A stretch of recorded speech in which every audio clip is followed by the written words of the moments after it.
कहते हैं।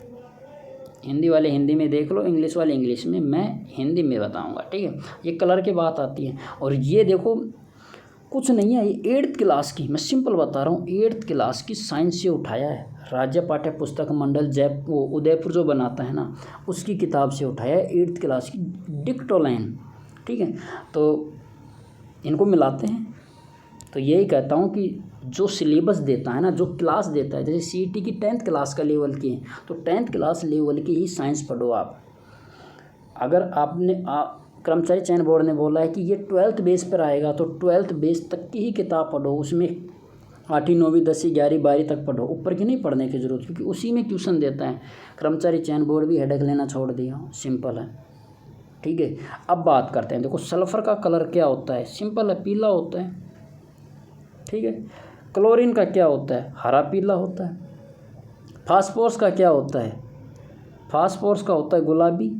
और ऑक्सीजन रंगीन होती है, तो ये याद रखना, ऑक्सीजन कलरलेस होती है। लेकिन द्रव अवस्था में ऑक्सीजन, किसमें, द्रव अवस्था में ऑक्सीजन हल्की नीली होती है। जैसे जो ये जिस पेन से लिख रहा हूँ ना मैं, ये जो कलर है हल्की नीली होती है, ये हल्की ब्लू होती है, ठीक है, हल्की हल्की सी द्रव अवस्था में। लेकिन ऑक्सीजन अपनी मूल अवस्था में, ऑक्सीजन गैस है, तो गैस अवस्था में क्या होती है, ये रंगहीन होती हैं,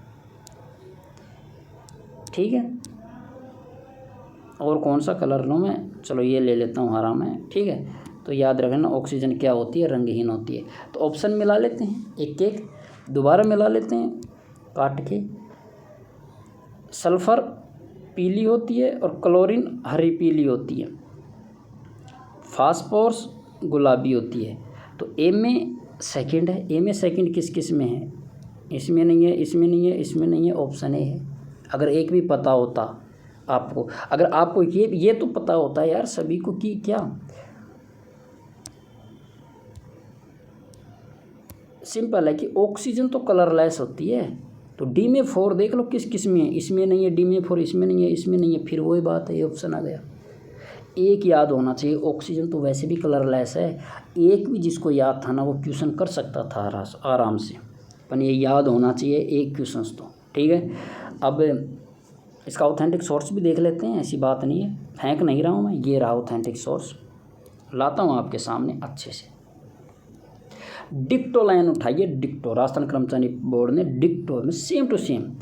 अधातु में कुछ देखो, ये अधातु है, पहली बात है, अधातु रंग होती हैं, बाकी में ऐसा, बाकी में हम पढ़ रहे थे कि अधातु कठोर नहीं होती है, अधातु में तन्यता नहीं होती है, लेकिन अधातु रंगहीन नहीं, रंग युक्त भी होती है, रंगहीन भी होती है, रंग भी पाया जाता है कुछ में नहीं पाया जाता, ठीक है। अब देखो सल्फ़र में पीला, डिक्टो उठाया, क्लोरीन गैस हरी पीली होती है, फास्फोरस लाल सफ़ेद होता है। और देख लो सल्फ़र, क्लोरीन और फास्फोरस तीनों ऑप्शन ऐसे कैसे डाल दिए, देखो देख रहे होंगे तो सल्फ़र, क्लोरीन, फास्फोरस तीनों ऐसे कैसे, मतलब सेम लाइन उठाई है, खुद ने मेहनत भी नहीं की, ठीक है। तो इसीलिए बोलता हूँ कि 8th क्लास की जो बेस देता है ना, उसकी साइंस पढ़ा करो। अब जैसे अपने पास है ये हाई कोर्ट की है, या इसी के साथ ही अपने जो 4th ग्रेड की है उसमें साइंस दे रखा, तो उसमें दे रखा है भाई, ये उसी लेवल का पढ़ा रहा हूँ मैं, ज़्यादा दिमाग पची नहीं करनी है, ठीक है। मैं सोर्स उठा के लेके आ रहा हूँ, सिर्फ आपको पढ़ना है, यही क्वेश्चन आएंगे, ओके। अब बात कर लेते हैं, इसमें एक शब्द आया है फास्फोरस की, देखो मैं छोड़ूंगा नहीं एक भी शब्द, फास्फोरस आया है। फास्फोरस का उपयोग किया जाता है दिया सलाई में, दिया सलाई क्या होती है, माचिस, ये भी याद रख लेना, ठीक।